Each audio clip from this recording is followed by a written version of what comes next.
The purpose of this video is to explain the importance of donor-recipient matching and how to get a good match.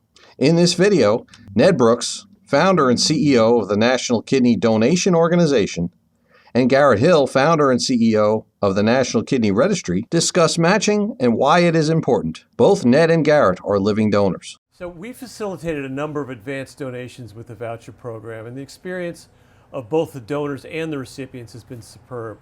Convenience for the donor in choosing a time and place to donate is huge. And in each case, the recipient has received a transplant within 12 weeks of the donor's operation. But there's another reason why voucher donation may be preferable to direct donation, and that's the quality of the match.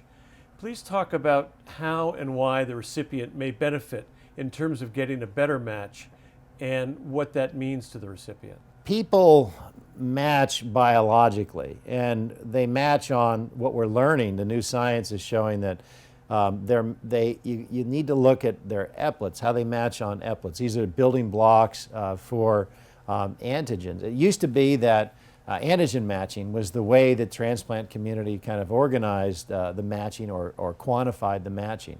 But the science has advanced, and there's a more granular level now that we're looking at.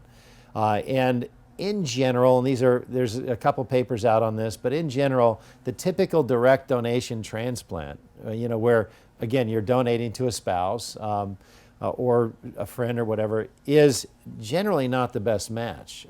In fact, most of those matches are either intermediate and high eplet mismatch.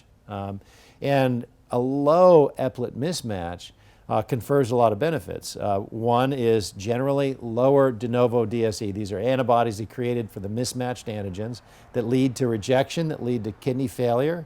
Okay, so essentially if you get a good match at the eplet level, your chances of losing that kidney go down and the kidney life years extends. That's very important, right?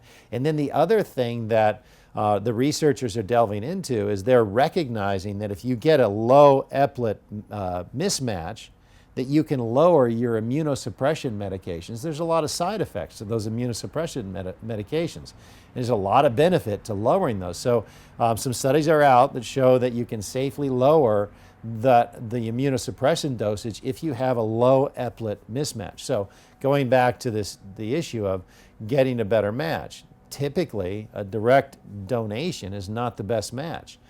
You can get the better match in paired exchange, but you can also get it going through the voucher program, because the voucher program is essentially rolling up under the paired exchange program. And what you want to do is assess your current donor. What kind of match is my current donor? We had a situation recently where an unrelated donor was looking to donate to a child, and guess what? They were a low eplet mismatch. They were a great match, right? So we can assess that right on the outset. But in most cases, they aren't a great match, and it's really important for kids to get a great match because they want that kidney to go 60, 70, 80 years, right? So you assess the match, and then once the patient is activated in paired exchange, they can see all the donors in the NKR and accept those donors that are low eplet mismatch, and then if we can facilitate a transplant.